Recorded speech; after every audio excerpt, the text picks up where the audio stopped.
Hey, everybody, welcome to another amazing episode of NasCard Radio. This is episode number 81 of NasCard Radio, where trading cards and racing meet. I'm your pal, Val. Jason has the day off, and with me is the man, the myth, the legend, PSA Hall of Famer, Logan at King NASCAR. How are you? I am feeling assimilated. Hopefully that's a good thing and not a bad thing. Yeah, we'll talk about it. Okay. Got a great show for everybody today. We're going to talk top 10 Jimmie Johnson cards. And then we got some NASCAR news and eBay auctions. And then wherever the conversation takes us. So, Yeah, we seem to get derailed quite often. yeah, I do appreciate everybody listening to the show and sticking it out with us through some of our windings of conversations. But to that point, thanks to our sponsor, Panini America. And also congratulations to Jeff, Pat Geek. He's starting a new position at Panini America. So, Yep, congrats to him. Good job. yeah, I think he's get one of the jobs that everybody in the industry or all the folks would love to have. Right, he gets to work in the card industry. So, I'll be honest with you. I would love to have that job. If I lived down in the Dallas, Texas area, I would have been applying for that job. I think everybody's going to move down to Texas. So, in the Dallas Fort Worth area. I think Dallas has become the center of the collecting, card manufacturing universe. Well, a lot of companies are moving to Texas. So, well, you've got Beckett and Heritage is there. Was it Cardamundi or whoever that prints the cards? Of course, you've got Panini. I mean, it's just there's a plethora Leaf, right? of people or companies down there. And Leaf. And Leaf, yeah, we got Brian down there. Golly, I mean, the list goes on and on. It's a happening place. It really is. For cards, I'm here I am though in Charlotte, which is happening place for NASCAR. So, yeah, I'd be torn between the two. If I had a place to live, man, I don't know. I would probably think I would probably be in your area because of NASCAR. So that's where I'd go. Yeah, and speaking of NASCAR, we had the induction ceremony this last weekend for Dale Jr., Red Farmer, and Mike Stefanik, 3 newest inductees. Yeah, I really wanted to go to that, and I know you did too, but COVID just kind of put a kink in it for us. It just wasn't going to be worth it because they didn't have any autograph sessions from what we are aware of. I mean, I think there was some access to some of the drivers and Hall of Famers at the dinner, but past that, I don't know that there was a whole lot of access to any of the Hall of Famers. So it just wasn't worth my time because I love going to that event, just to go and say hi to the inductees and the Hall of Famers, shake their hand, and of course get their autograph. So that's always the big thing for me. If I can't, do that, then it's almost really not worth it. And this year just wasn't because of COVID. Yeah, we'll have to gear up for next year for the class of 2023. So I think if memory serves me right, they will unveil the list of the nominees. And then in May, the committee will meet and decide, as well as the fans decide the 3 that will be inducted next January. So we'll have to gear up for that. So, yeah, once they announce the list of nominees, we'll have to make our picks and see how close we are. Oh yeah, definitely. We can talk about that on the show. Offhand, I can't remember who's eligible. Maybe Matt Kenseth is up, or was he on the list last time? No, that was Carl Edwards that was on the list last time. So, anyway, yeah, I think Kenseth is going to be eligible this time for sure. I think so. I always that last was it 2017, that last year with the Panini Instant where they had, I think Kenseth had won one of those races at the end of the season. I think there was a junior card in there too. So anyway, that's for another show. So we're already getting sidetracked. Yeah. Where should we go? Well, let's talk about just a little bit of news right now. I mean, there's not a whole lot going on in NASCAR. I went and looked at JSki and NasCard.com. Didn't really see a lot that's really exciting. About the only thing that I saw that I thought was kind of cool was that Kyle Larson was named the 2021 Richard Petty Driver of the Year. And man, if anybody deserves it, it's that boy, because he had a heck of a year. I mean, he not only did he win the championship, he won 10 races in Cup. He won 3 of the crown jewels of dirt racing. He won the Chili Bowl. He won the Knoxville Nationals. I think that's in sprint cars. He won Kings Royal, and that's in wing cars. So he really, really had a heck of a year. Well, I want to preface it with this. I don't know of anybody who's ever had 2 years back to back, the low of lows, the high of highs, right? Yeah. Considering the previous year, he suspended, we won't get into all that. And then turn it around, new team, and then to do what he did and roll off those wins. And don't forget, he could have had another win, that blown tire at turn 4. So it was just, he put on a clinic and, and then won the championship. So from one year to the next year, what an amazing, I don't know of any, maybe, well, I was going to say Kyle Busch when he broke his legs, whatever, to come back to win the championship, but nothing else comes to mind. So, yeah, my son and I were in Nashville, and I think we've talked about this before when he won that race in Nashville this year, and everybody was cheering him. I mean, to me, he's a sponsor's dream. And I mean, I know that HendrickCars.com is sponsoring him for the most part, and he's got a few other sponsors, but there's got to be a sponsor that's looking for somebody like him that would be a good fit for him. Well, I think he's gotten some now. Credit One jumps out at me, but we've run into him a few times. Super kid, and now adult, whatever. So super happy for him, and I don't think of anybody who who they could have selected, that didn't deserve more than Kyle. So Larson. Yeah, he truly deserves it without a doubt. I'm proud for him. Yeah, and of course in the hobby trading cards, his stuff is, I want to say, hot. They're red hot or white hot, I guess. They're in another level. The 2013 autos stuff. Wow. Yeah, I remember we were at the National that year, and his cars had just come out, and people were going, "Who's this Kyle Larson guy?" And my son, he's always good at picking NASCAR prospects. He says, "Man, Kyle Larson's going to be great. Pick up all his cards you can." And I remember somebody got a Kyle Larson autograph out of a silver pack, and they go, "Who's this guy?" I go, "I'll take him." And I think I paid the guy maybe $10 or something for the autograph, and he thought he was doing well. Then I saw him a couple years later. He goes, "Man, you really got me on that." I said, "Well, heck, I didn't know at the time, it was prospecting, right? I mean, at that time he wasn't. He was. You were prospecting, and I think he ran Eldora, and I think he came in. I don't know. He was fighting there for the lead, and he ended up like smashing the truck and coming in like 5th or something.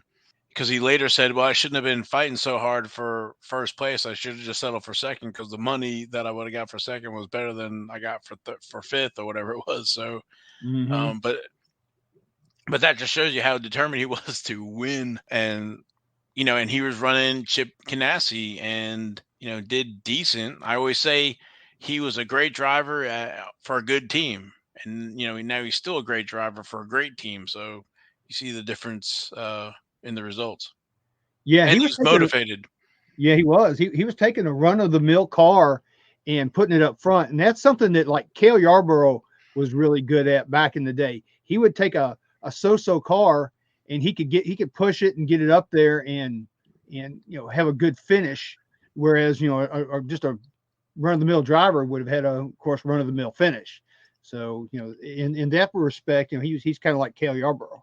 And I think that's one of the things that, like, our sport, folks outside of racing understand that, yeah, the wins are great and everything else, but another measure is, because you can only have one winner, or only a few people in the top 5, but to take a lower level car or a car from one of these smaller shops and finish higher than they should, right? And that's that's the mark of a good driver, getting more than he should out of the vehicle, and finishing higher. I don't know if I'm saying that right, but that's kind of the measure how they measure these other drivers. So, Mhm. like when Bubba Wallace was with Petty, right? They wanted to make sure, okay, you bring the car back in a decent enough piece where we don't have to spend a few $100,000 to fix it, and you do better than what we're qualifying for. So, and that's a successful race. Not to be, a win would be great, and they do happen, but that's kind of the measurement for the smaller teams. Oh, I agree. But I think people outside, like I said, outside the sport, don't necessarily understand it. They might look at the wins and championships and everything else, which is easy to do, and those are the cream of the crop or whatever, or are at the top of some of these teams. So Yeah, and one thing about Kyle Larson, going back to that for just a second, he gave away several races. I think he could have easily, if he had just a little bit better smidge of luck, he could have tied Jeff Gordon's record for most wins in a season in 1998 that he had with 13. So he could have done that. He was on pace to do that, and like I said, he had that blown tire, and he gave away a couple other races that there were some late cautions and things that messed him up. But I think he could have had maybe even more than that. But I think he could have had at least 13. it's gonna be interesting to see, this season how that shakes out, and that competition with Hendrick, with Chase and Kyle. So Mm-hmm. I can see Chase up in his game this year. yeah, I mean, motivation, right? It's good. It's good. I'm excited for the 2022 season. And speaking of the 2022 season for NASCAR, anyway, our races are coming up. The next race is the Busch Light Clash at the Coliseum, at the Los Angeles Coliseum, and that's going to be Sunday night, February 6th. So not this weekend, but next weekend we're going to get back into the groove, and then the following weeks we'll have Daytona. So we still Yeah, have a that little bit race, of ways for IndyCar and F1, but NASCAR is going to kick us off. yeah, that Busch Clash is going to be. I think it's going to be a slugfest. There's going to be a lot of rooting and gouging in that race because that track is so small. It's going to kind of be like Bowman Gray Stadium. So Did you see the video? They have somebody out there on the track taking a lap. I have not seen that. All right, it's out on Twitter, and I think I saw it on Twitter, or I'm sure it's on the NASCAR social medias. But basically, they get up to speed, and it's time for the turn, and then like their turn, you can hear the tires squealing, and then get up to speed again, and then their tires squealing in the turn. So it's gonna be a clash. That's exactly, It because is. it's a quarter mile, right? So we're used to, the smallest track we have is a half mile, and so this is half of that. So 4 laps for a mile. It's gonna be crazy. I can't wait. I think it's going to be great. I mean, I would love to be able to go see that race. The people who live out in LA in that area, man, if they don't go, they're really going to miss it because whoever gets to go is going to be in for a treat. Definitely. So, we're starting to see some of the rumblings here. So the Hall of Fame induction's been done. The media week's been completed. And so it's going to be time to get ready to race. Yep, I can't wait. Yep. You want to jump into NASCAR news? You want to hit JJ? We'll do whatever you want to do. I'm easy. So let's take care of Jimmie Johnson then. The old 7-time, or the new 7-time. Yeah, the latest 7-time. It's gonna be hard to tie that or beat it, but we'll see. So Kyle Larson may be starting something, I don't know. But anyway, Jimmie Johnson rookie cards are in 2000. So he was racing since 2000. I think went into the Cup level in 2001, 2002. I think it was with Lowe's. Mm-hmm. If everybody does remember that, I think it was Jeff Gordon kind of, I don't say discovered him, but basically approached Mr. Hendrick about, bringing him onto the Hendrick team. And I think, Mr. Hendrick was kind of somewhat hesitant. It was like, I'll put in some money if you put in some money. So, Jeff Gordon was kind of partial owner of the Jimmie Johnson team. So, and I guess he chose wisely. Yeah, that paid off for him for sure. Yeah, I don't know if it was good or bad, right? So it was like, hey, you need to bring this kid in. Putting money up and whatever. But then he ends up, competing and, and winning all those championships that that maybe Jeff could have got some of those. So Yeah, it yeah, be always goes careful. back to that, doesn't it? What's that? It always goes back to that. I mean, if Jimmie wasn't there, how many championships could Jeff have won? Yeah, so it's like, be careful what you wish for, kind of a thing, or like I want you to be good, but I don't want you to be too good. Well, he also had the mad scientist too with him. Well, that's true too, right? And we talked about it right before the show. It's like the planets have to line. It's like in baseball or football, right? You take personalities and you have these high draft picks, and maybe they don't work out in one system, but we move into another system, and then they just, all the planets align, and then, boom, you have superstars, whatever. But, we're talking about Chad Canals, who was really under Ray Everham's, he was on Jeff Gordon's team, with Everham being the crew chief and Chad Knaus tire changer. Because actually, Chad Knaus's card, his first card is like 95 Optima. He's tire changer for Jeff Gordon. And under that tutelage, the professor and the student, and what a student he was, right? And then he gets to become crew chief for Jimmie and. The mad scientist, I always go back to, the NASCAR's changing the rules around, and these guys are up all at night thinking of ways or thinking of things that they're not thinking of, and going back to the All-Star race. And I think they had it where, all right, if you finished first in a segment, like you were guaranteed to be in that last segment. So Jimmie and Jimmie won it. And then, Chad tells him to go all the way to the back to the end, right? So you don't wreck.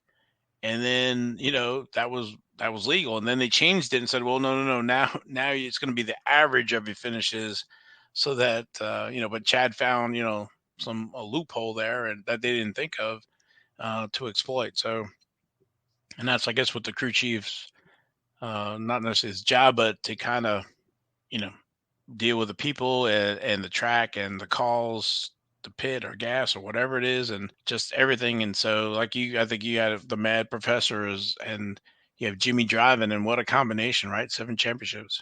Yeah, I mean, and Chad will also be in the Hall of Fame, I'm sure, soon. Oh, definitely. So I wouldn't be surprised if they both go in together. Yeah, because I think the only crew chief that has won more championships than him is Dale Inman, and he won 8. He won 7 with the King, and then he won 1 with Terry Labonte. That's right. And I was just thinking Chad actually was another year, so he probably doesn't have the same eligibility. He's going to be a year after Jimmie. Yeah. So, but anyway, so back to the top 10. So we did Richard Petty last week of top 10 cards, and we'll have some honorable mentions as well here. But going to start out with number 10. Number 10, and this is one of my personal favorites, 2016 Panini Instant number 15. This is the Panini Instant for 2016 where they produced Panini produced cards for the playoff race. And Jimmie Johnson won the last race and won the championship. It has a print run of only 94. That's nothing. I think so. I think 94 was high then, in the scope of and scheme of things for a 7-time championship. Actually, I want to say there's 93 of them because I have one signed by Jimmie. So, that's a base card. I think there was a 1 of 1. I think that was purchased. I think during that year there might have been a blue and a red. I don't think those, if I remember right, were sold, if you'd believe it. That 2016, I don't think, was either advertised correctly or whatever, but the print runs were very small for Panini Instant 2016 and 2017. But number 10, Panini Instant number 15. Number 9, 2008 Press Pass Jimmie Johnson and Chad Knaus Dual Auto Garage Graphs, and that's numbered out of 45. I like that card. I've got the other one. I've got the I think it's Steve Letarte and Jeff Gordon one. Yeah, there's 4 of them, I think. There's Tony Stewart and Zipadelli, and then Dale Jr. and Tony Uri Jr. So the Garage Grass it's one of my favorite. That's out of I think it's out of Speed Week or Speed something of Press Pass in 2008. So and they're not too expensive. I think there's a few on eBay for like 125, 130. But you want to make sure that you get the numbered version. There's a few.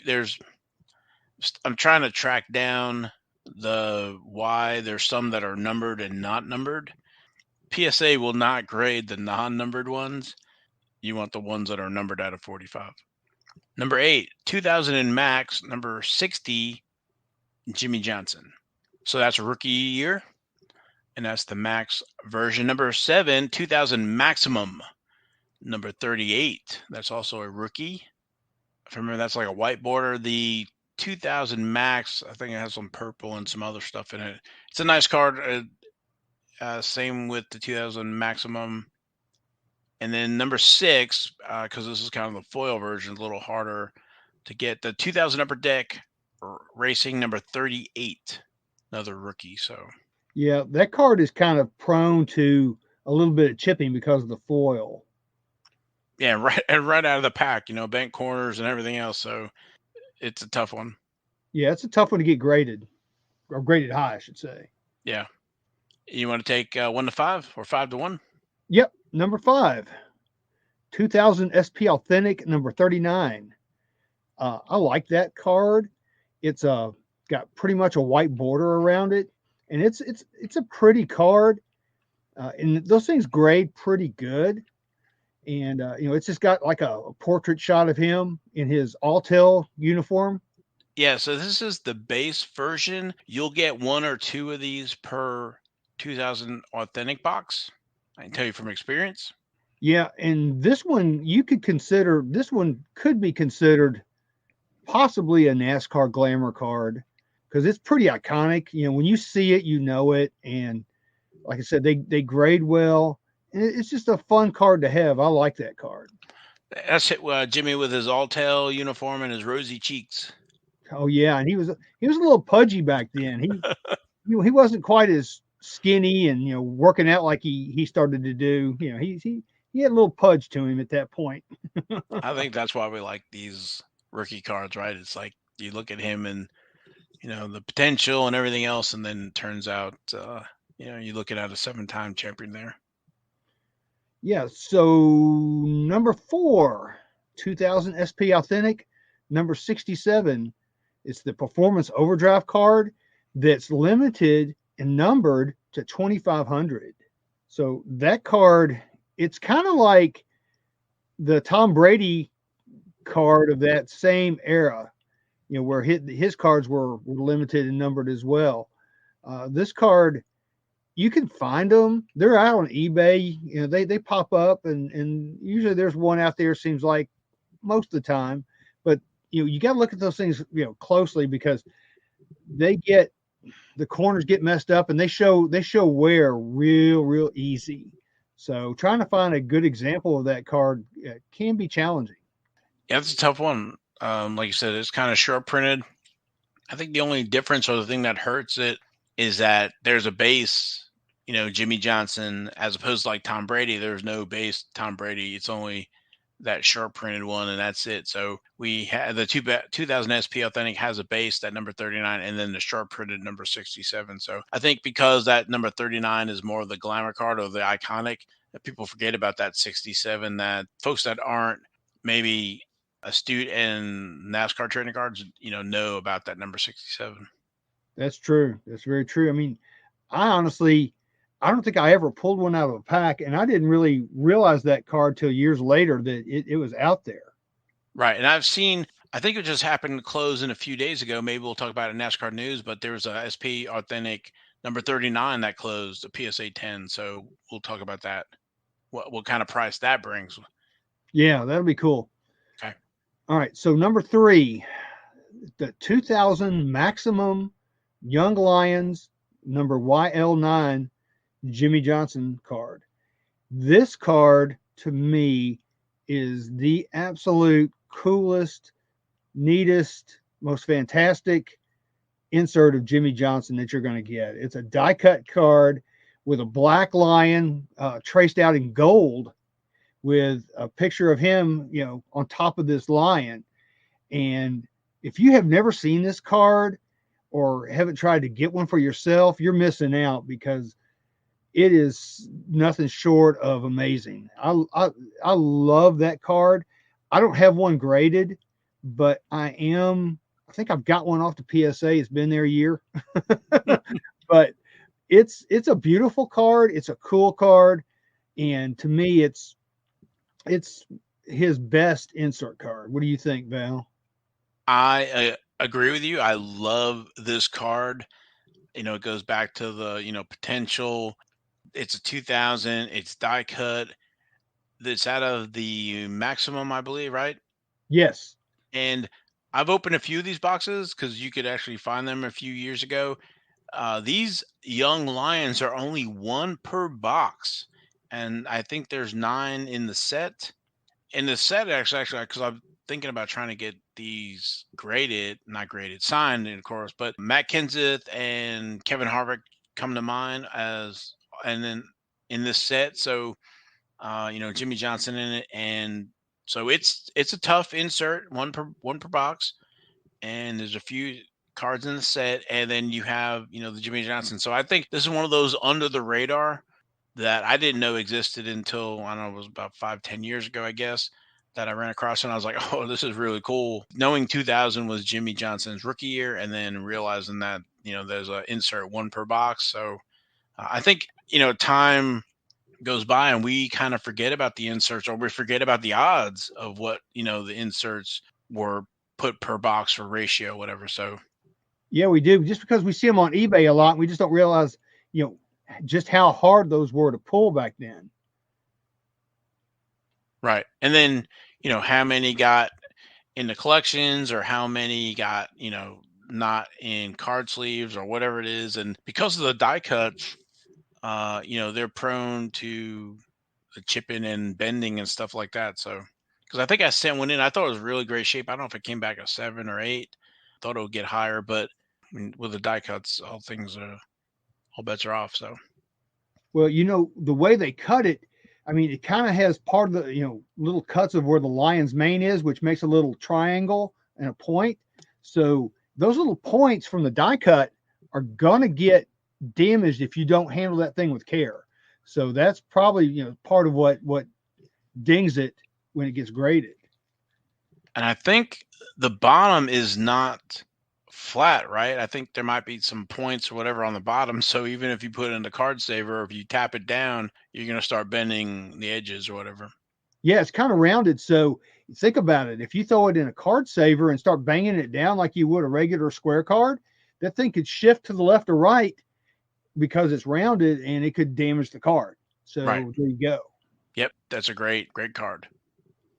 So, all right, number 2, 2000 Maximum Signatures, number JO for Jimmie Johnson. That's a really cool card. Again, I know I keep using the word cool a lot, but it's an awesome card. It's got a picture of him on the left side, and it's got plenty of room for him to sign his name. And back then, you just didn't have like you do now with the J line. He actually signed it where you could pretty much see Jimmie Johnson.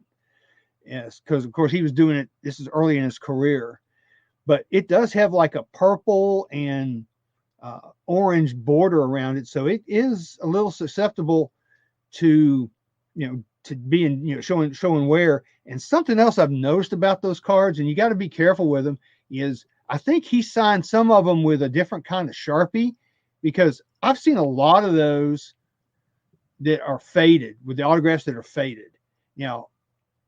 I've seen that on other cards, like the 92 Tracks autographs. I think Harry Gant's one of them that gets faded. There's a couple of them that get faded because of the Sharpies or markers that they used for those.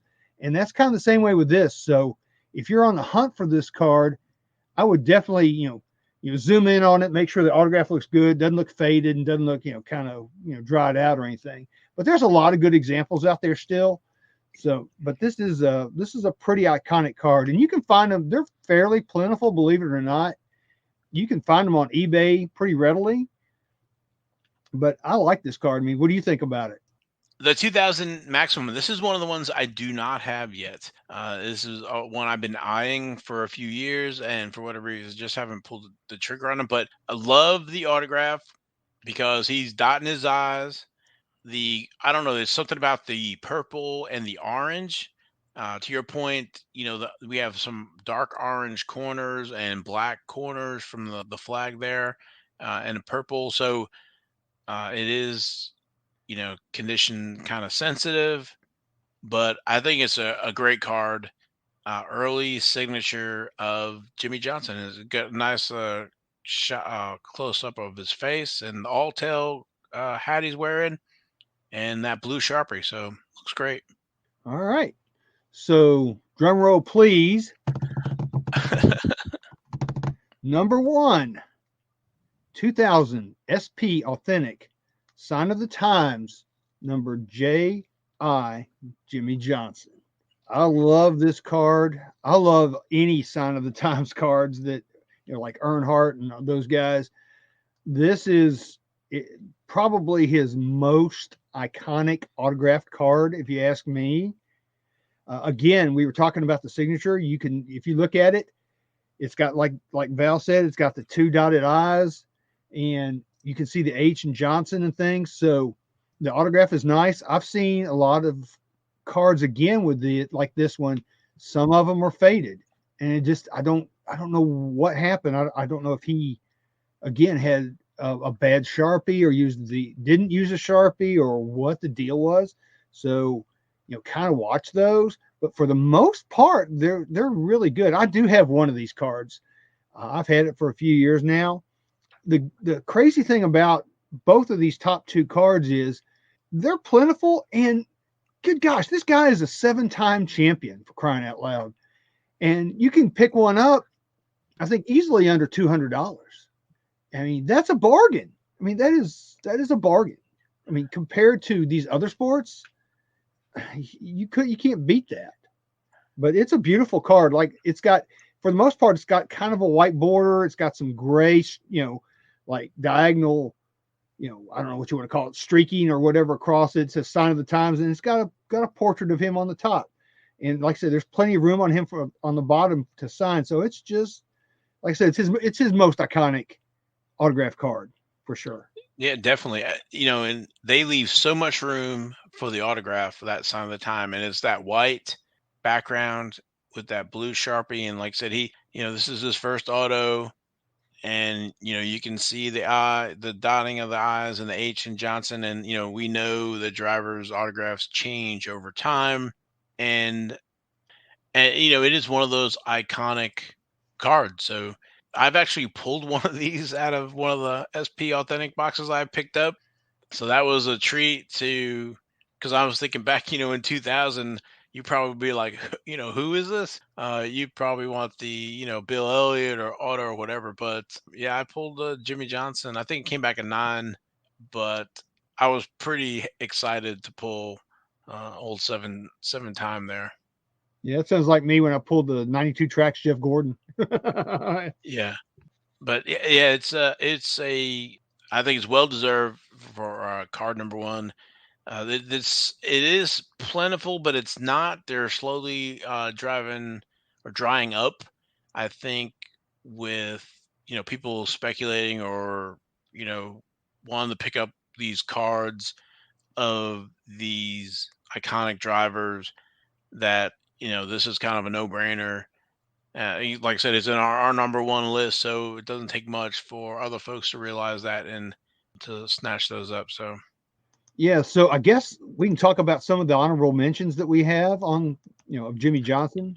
Yeah, I mean, there's, he's got, what we say, over 7,000 cards, and, to whittle it down to 10, it was tough, but there's definitely some honorable mentions, cards that were produced of those 7,000 that, you might want to be interested in, that are still still good cards to get. So Yeah, a couple of them are from, again, let's just face it, 2000 was his rookie year, and he's got quite a few, honestly, really good cards out there.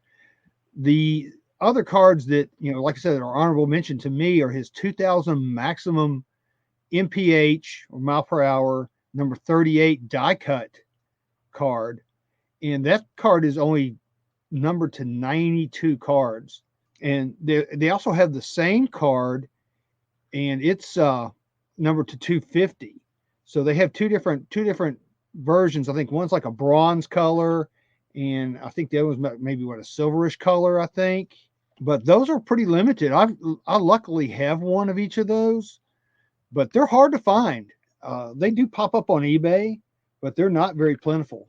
well, yeah, because one of them was like numbered to 250, the other one's I guess it was 92. 92, right? Which was that was his card number in I guess it was Xfinity or Busch before going to Cup. So Mm-hmm. and Upper Deck had numbered those cards to like or not to the card number. So, but yeah, I think I've got one of the ones out of the 250. They do pop up every once in a while, and it's a parallel of one of the cards that were on our top 10. So, any kind of die cut or parallel of rookies always pretty amazing. Just look at some of the other sports, what they go for the parallel. So. Yeah, something else that I saw out there that you might want to take note of is his 2002 Press Pass Hot Treads number HT14.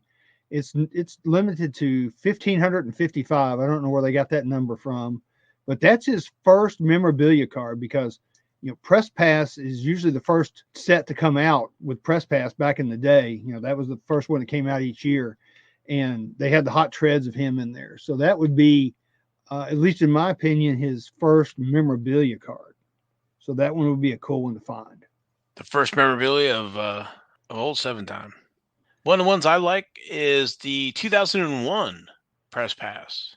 That's like the Optima, where he's got his Excedrin car number 92, and I think there's a parallel of that as well, the gold version. But it's big picture, the oval horizontal card with him with his hands on his hip, with his Excedrin fire suit on, and the car in the background. So I think he's just looking off into the future of, hey, one day I'm going to win 7 championships. Oh, little did he know. Yeah.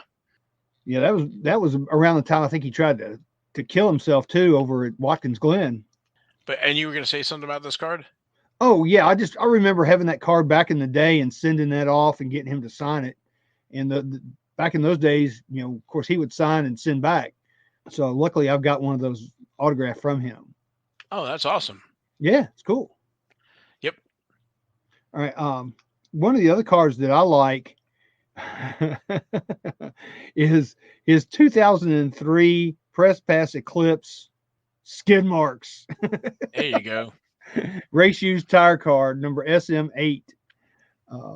I just like skid marks. That's like saying skid marks.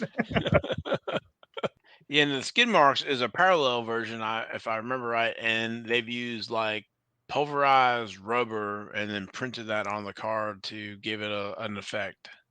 Yeah, they pulverized the rubber, mixed it in within the ink, and then printed that on the card. And it's got a texture to it. One of my honorable mentions is the 2017 Dunruss number 47. There is a variation that is 7X Champ. I think that's a pretty cool. That's him. It's like ground level photo looking up, and all his championship trophies are right there, and then he's in the background.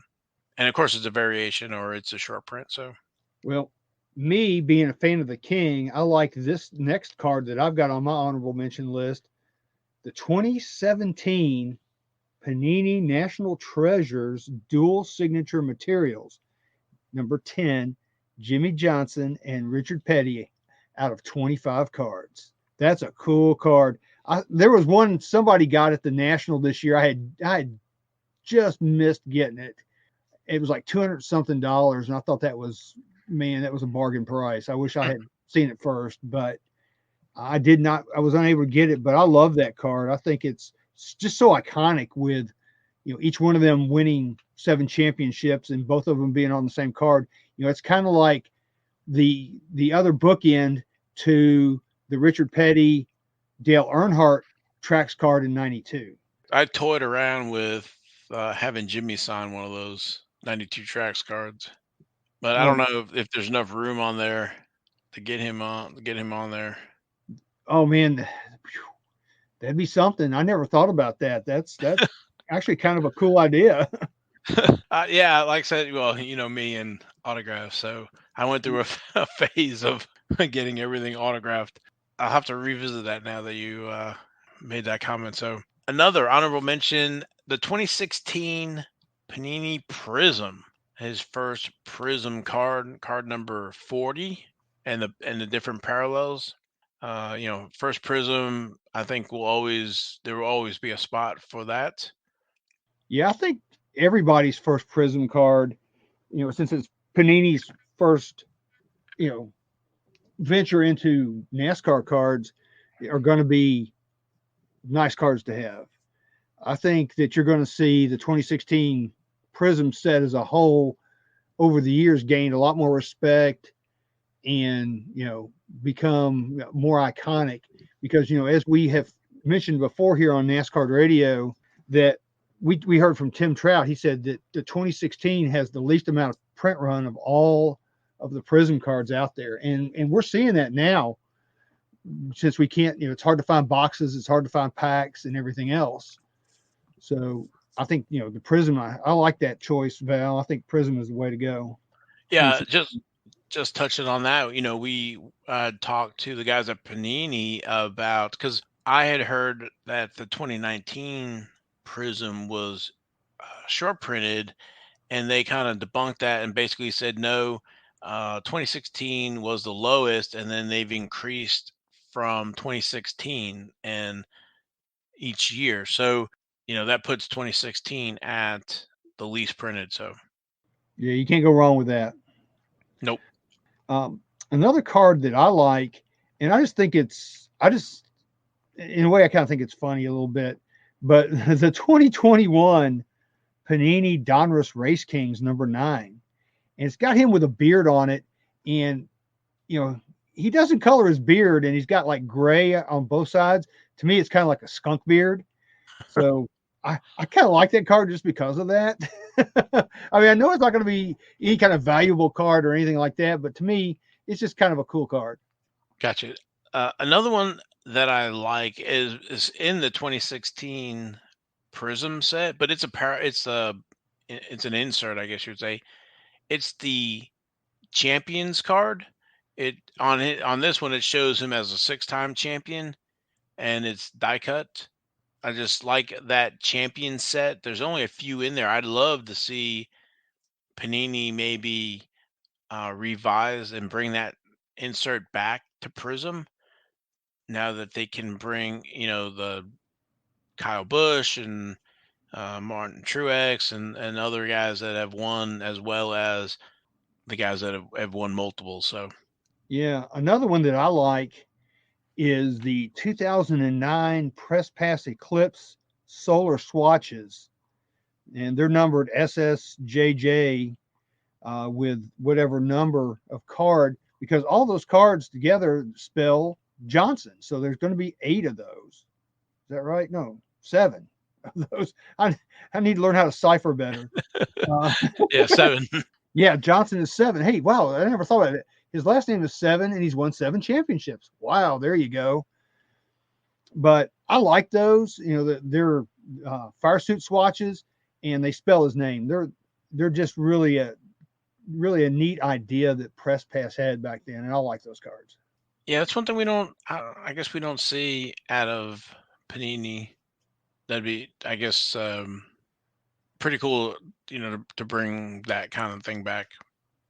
Yeah, I'd love to see stuff like that again, because it's always a challenge to try to spell it. I mean, the only solar swatches that I've ever done, I think, was it wasn't solar swatches. It was the one after that where they had, I cannot remember which one it was. Anyway, I spelled Joey Logano's last name because I spelled it because Logan is part of Logano. So you just add the O to Logano. There you go. Any more honorable mentions you want to mention? Yeah, I'm going to mention one more. It's also from 2009. It's from the Press Pass Legends, which, me being an old school guy, I love Legends anyway. But there's a past and present card in there that's an insert. It's number PP11, and it's got him, and it's also got Tim Flock, and it's got like his car next to Tim Flock's car. I love Tim Flock. I was lucky enough to meet him only one time in 1992 in Atlanta. It was the weekend of Richard Petty's last race, and he was such a nice guy. And luckily I had brought a box of cards with me. Of course, back then, it's 92. There's not a whole lot of cards. And I happened to have some Tim Flocks, and I brought one, and he signed it, and he's really super nice. I loved him so much. I said, "Hey, I've got some more cards. Would you mind signing them?" He goes, "Man, however many cards you got, I'll sign them. Just go get them." So I went out to my car, got the other ones, brought them in. He signed, I think I had 8 or 9 of them. He signed them all. And so, I love Tim Flock, but that's a really cool card with Jimmy and Tim Flock on it. I think it's got his number 92 Hudson Hornet on there.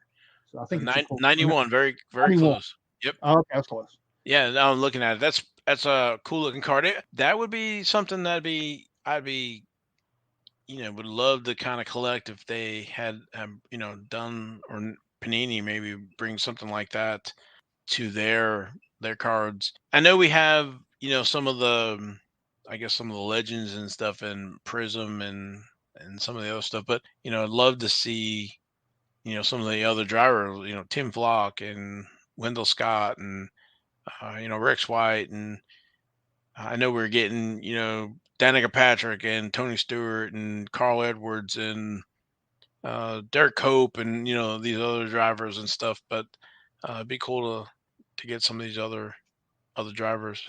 They don't get forgotten, Mm-hmm. Oh, I'm with you. I can't get enough legends. Whenever there's any legends whatsoever in any of the products, man, those are my favorite cards. When Bobby Allison's in there, and Cale Yarborough or whoever that they put in there, Junior Johnson. Man, I'm all over those because those are my absolute favorites. That's why I love those cut signatures that they do in National Treasures with the legends. Yeah, I mean, we don't necessarily need autos, whatever, but Fred Lorenzen and Lee Petty and Fireball Roberts, and we can go on with numerous names that they don't have to be in every offering, but it'd be cool to have them in something every few years, or whatever. Well, maybe we can put a bug in Jeff's ear, Mr. Pack Geek, and say, "Hey, you guys need to align with the NASCAR Hall of Fame, whatever it takes." Yeah, I don't know exactly what the disconnect between the two is. I know it's not from Panini, so it's NASCAR Hall of Fame side. And I know they got a lot of stuff going on. They're not in the trading card space, so but I think they're definitely missing out, or not, or missing opportunity to bring card collectors, to the NASCAR Hall of Fame, or merge a little bit of that. I know they do the diecast and stuff at the NASCAR Hall of Fame gift shop and stuff, but not much for cards. So I just think they're missing an opportunity. But we digress. Yep, we digress. So we've already almost run our allotted time already for the show. Yeah, it's time for eBay. Yes, eBay auctions. Let me start with, and I already closed that window, didn't I? Cleaning up my desktop here, and hold on. Talk amongst yourselves. I'll be right back. Okay, so while Val is searching, I have an interesting fact for you guys out there. Did you know that Lewis Hamilton and Max Verstappen both have, and wait for it, 13 letters in their name? There you go. So we were talking about the 2000 SP Authentic number 39. That's the base version. That's not the numbered version or the short print. That 2000 SP Authentic number 39, you'll get 1 or 2 per box. And so a PSA 10 sold just a few days ago for $315. There was one November 14th that went for $299. So it's again close to that 315 price. So again, that was a few months ago. That card was probably about what $100 a year or two ago. So that's I think some of the folks are seeing that potential. But again, I don't think if you probably talk to them, they know about that other card. So Yeah, that's and again, in the grand scheme of things, and in all the hype and the craziness that we've been through in the last year and a half, 2 years, my God, that is a cheap price for Jimmie Johnson PSA 10 rookie card. yeah, so a raw card number 67 closed that same day. It's not graded or anything like that. It was basically $12 plus shipping. So, God, and again, if you don't know about it, you won't search for it. So, so true. yep. So, you could probably get folks listening to the show can probably get a steal on that card number 67 and know that it's a sure print. So, get them raw. Okay. So so wasn't there a card from 1983 you were wanting to talk about that ended Oh, because yeah, of the we court? mentioned it last week that there was a 1983 UNO Dale Earnhardt Sr. rookie. It was graded by SGC. It was a 88, which is an 8, I believe, conversion, and it closed today. Well, right before the show. I think it surprised both of us at the price. Yeah, I Or predicted $410, which I thought was maybe a little high. yeah, and I was saying about 350. But another drum roll. How much did it go for, Val? $567. With 30 bids. With 30 bids, yes, sir. And again, this is very rare. There's only been 3 sold since November 15th. There was a SGC 9. Actually, you know what? We need to figure out, have to use our trick to see what it was. I don't know if you want to do that. Because the Um, 1400, it was by now, was on November 15th. And then December 15th, there was a PSA 9 and went for basically $1,300. And then we had the SCG 88 for $567. That was a Probstein auction, 30 bids. The highest bid had a feedback of 550 and a bid activity with Probstein of only 11%. So in the last 30 days, the second bid only had a 9% bid activity with the seller, and they had 1,596 feedback. So I guess what I'm saying is it doesn't look like it was any kind of really low feedback bidder bidding it up or anything like that. no So hanky even though, panky. yeah, it doesn't look like it. And the third one only had 4%, so it wasn't very high. So the 3 highest, the bids going after it was 551, 557, and 567. So there were 3 folks going after it. So I want to ask you this question, Val.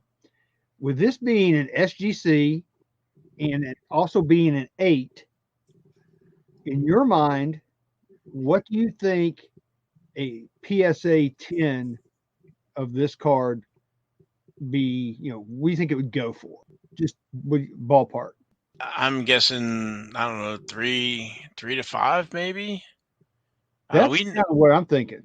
Yeah, because we know how rare they are, and we did not pull the numbers to find how many were. And I guess we can do that and then come back.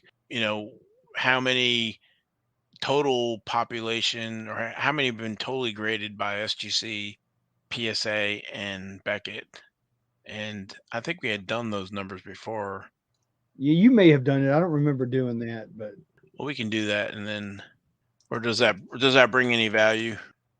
I mean, it tells you the scarcity.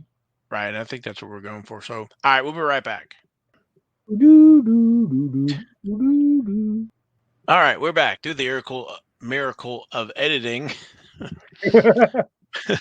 So PSA has graded 41, 1983 Uno Dale Earnhardts. SGC has graded 3, 1983 Uno Dale Earnhardts. And Beckett has graded 18, 1983 Uno Dale Earnhardt Seniors for a total of 62 graded cards total. That is minuscule. That is nothing. Right, for an iconic card. So we know there's not going to be a big find of those. That's already been found. So yeah, the chances of finding those now, any kind of hoard of those, is going to be slim to none. Yeah, the last find was back in 2006. The Chobat estate was selling off the find or his assets and cards and stuff like that. So David Chobat was the photographer who took the photographs of the drivers and everything and had those cards printed with that printer. I guess it was in Detroit or something. It was, if you look at our episode or listen to the podcast for the 83 Uno show number 31, it gives you more information about the 83 Uno set. So, but anyway, we digress. And so that card sold for $567 closing today. So congrats to the new owner. So something funny about that is right after that card ended on eBay, a tweet goes out. All right, which one of you guys bought this card? And our good friend Ken, aka Beans Ball Card Blog, check him out. Was looking to find out which one of us bozos bought that card. He said I think he put a bid in of like $33.33 in tribute to Dale Earnhardt. Oh, he couldn't have, because that's what I put in. Maybe he did. I don't know. But yeah, so I thought that was funny that, that card literally ended and he must have been watching it. And that tweet came out and I'm going like, no, it wasn't me. Well, like we said, since November 15th, there's only been 3 and they ranged from, 2 9s and an 8. So it's not a card that comes up a lot, right? No, it's not. I mean, if you can find one and get it at a good price, man, I say get it. And if you can find them raw, and they look good, you got to watch out for the backs of those things because of the black where it says, got Uno on the back. Like we talked about before, they have a lot of scuffs and there's print dots and a little bit of fade on some of them. So you got to watch out. That's where they really ding you, I think, on those cards is those backs. And I know PSA's looking at those backs. So. Oh, gosh, yes. They got me a few times. So you want to talk about, we won't do a whole lot of eBay auctions. I've got a big list, but there's no way we have time to cover what I've got on my list.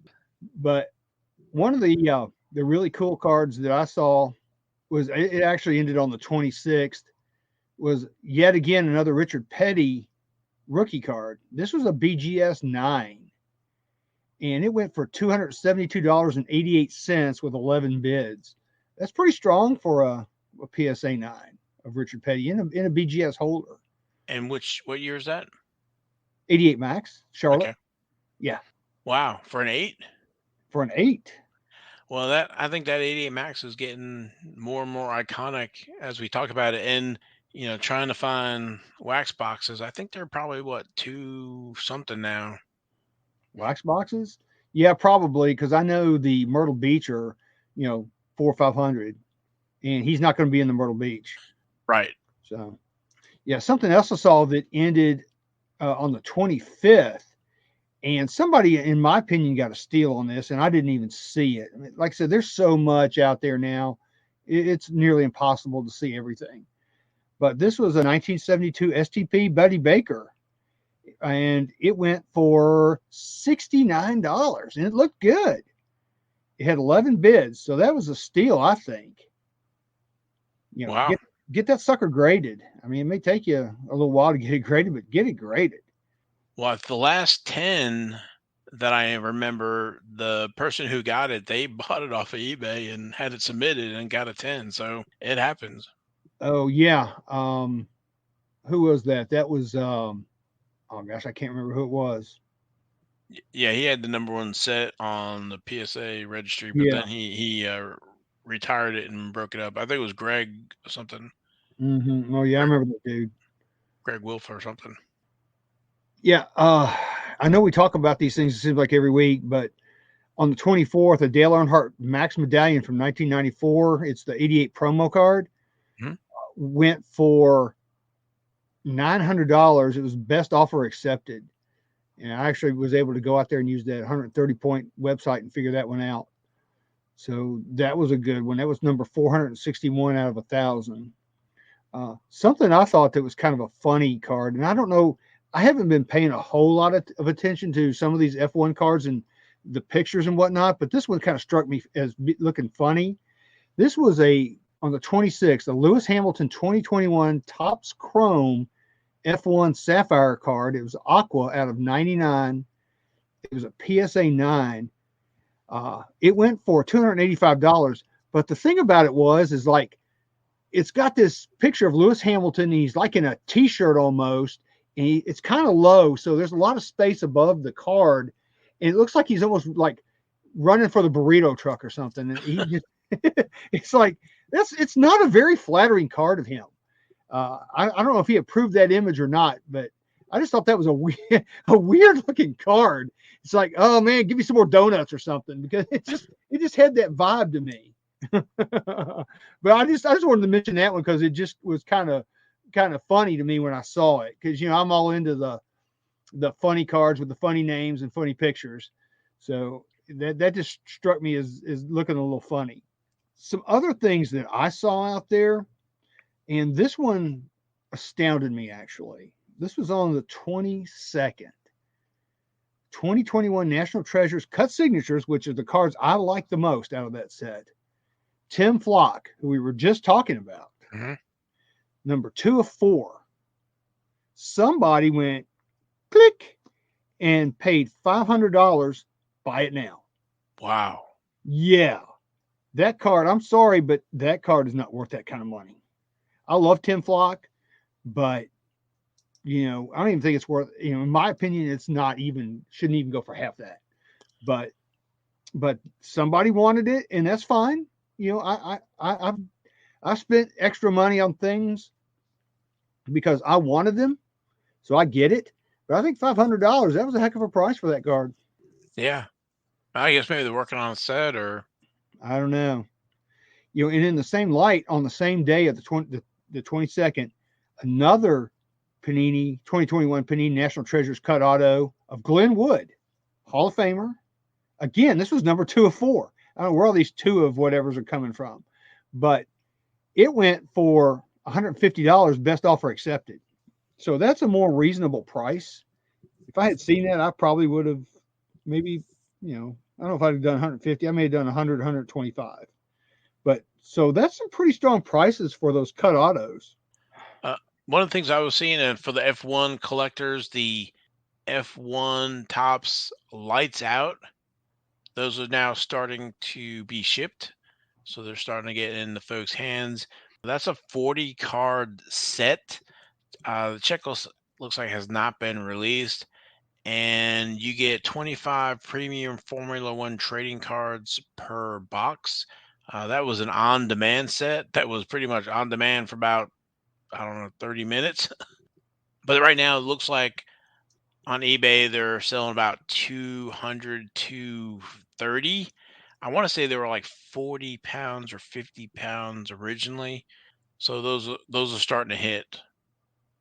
So if you missed out, just remember the FOMO and take a deep breath. And again, you're not getting a set out of a box. And I think I don't know, can't remember how many parallels are in it, but just to let everybody know, those are now starting to hit. So the prices should start to come down as those folks who have to have it right now get those into their hands, and then we should see prices stabilize. So Yeah, something else I saw on eBay, and I'm going to direct this to Ken. On the 19th, there was a lot of 14 Stark and Wetzel 1954 Indy 500 winners cards, and that went for $400, best offer accepted. So that's like a little less than $30 a card. That's not bad for those cards. And I know Ken is collecting things like that, and I think he's collecting that set. So I don't know if that was him that got it or not, but I think that was a pretty good deal. I mean, Any of that vintage stuff yeah, is, is great. Depending on condition wise, and I've been trying to look at the Avalon Hill, trying to find some more of those sets, which was the racing game we talked about when Ken was on the show. So, I guess you just take a look at there and see what makes sense, and pull the trigger on stuff that you want. yeah, I've thought about trying to start that set, but I'm not going to mess with that set for now. I'm going to let Ken have it for now. I'm sure he appreciates it, or whoever else is, that we don't run up the price on that. When you get everybody bidding on it, you get high prices, or try to get it on the off market. I've been Mm. looking at some watercolors that I need for my watercolor set. So everybody's busy with National Treasures or some other stuff. So I'm looking to see if I can pick up some deals. Yeah, yeah, it's a good time because, like I said, everybody, including myself, I'm enamored with the 2021 National Treasures right now. That's pretty much all I've been buying is cards, Richard Petty and whatnot from that. So I love that set. I think it's really cool. It's turned out to be better than I thought it would be because I see these box breaks, and those box breaks are most of them are doing very well. So I think it's a good product. Well, that's great. I know we reviewed the checklist and some of the other stuff. So, until it gets into people's hands and seeing what those things are breaking and what they look like. So I'm super excited for Dunruss. I know we're still a few months away here. We got the season getting ready to crank up. So anything else you want to do before we wrap up? Yeah, one more thing on the 19th. This is, I guess, kind of vintage if you want to call 74 vintage. 1974 Panini Sport Vedettes. I hope I'm pronouncing that correctly. Card or sticker number 154, Nicky Lauda. It's his rookie. It was a PSA 6. There's only 3 in population according to what the description of this. Went for $3,899. Buy it now. Wow. So apparently Topps has spun a whole new market for vintage Formula One now. All the people are getting interested in the history. They're going back and finding these cards, and it's a new breath of air for these cards because I can remember, and it was just before all this craziness started, you could pick up Formula One cards cheap. I mean, on the dirt cheap. Look at it now. So it reminds me of, the 80s when we had the 80s stars starting to command some prices. And then people realize, well, if so and so is going for this in the 80s, what do these same stars from the 60s and 70s, go for? So it's kind of the rising tide lifts all boats kind of a thing. So, Yep. if you're going to pay $3,000, or what do we say, $45,000 for a low numbered, Lewis Hamilton, what's Nicky Lauda going to go for that? And I'm going to say that I think the Panini stickers are massively undervalued because, Logan, this, those stickers are consumable, right? So you stick them off and you put them in your sticker book, and I've talked to folks in the UK and and Europe and stuff, and that's what they do, right? When they were kids, they opened up the sticker packs and they did these sticker books, and no one ever thought about really keeping them in great shape or not sticking them or whatever it is. And so they're consumed, and you do not find them, out of the package. So it's kind of like finding, an unopened 62 tops baseball pack, right? Or finding gem mint cards. You're just not going to find them. So the stickers, finding them not stuck to a book is rare, right? Yeah, and those kids back then, if they had doubles or something, they were like sticking them on their binders or sticking them on their lockers at school or whatever. They were stickers, so they stuck them. I mean, I know I did the same thing with wacky packages back in the day. If I remember having them all over my binder and sticking them on things and stuff, and I didn't think about it. Right. It was a different time. So I think the old vintage Panini stickers, I think they still haven't seen their best day yet. So I agree. I think those stickers are going to go up in value. Even though the prices now look high, they may very well be low. Yep. So So I got one more thing before we shut this thing down. I talked about at the beginning of the show that I have been assimilated. yep. The other night, and I did this. I went and I purchased a 20, I guess it's 2020 Tops Now Lewis Hamilton it's Tops Now number 3 PSA 9, and now I've got one. So I told everybody I was going to do it. I've done it. I've been assimilated. All you guys out there, the Formula One guys, you can go, hey, yay, we've got him now. But I do have a lot of other Formula One cards, believe it or not, and some of my other sets. But I got that card. I'm proud for the price I paid for it, and I'm like I said, I've been assimilated. So there you go. Now that you mentioned that, and we talk about stickers, my 2 boxes of stickers came in from the Tops UK site, so I've not opened any yet. Haven't had time. It's been real crazy around the house and other stuff, but I did get two 50-pack sticker boxes. So for 2021, because I think the new stickers are probably coming out in the summer. So this is the second year for stickers, and then I'll look at the other one. So 2020 are a little pricey for me.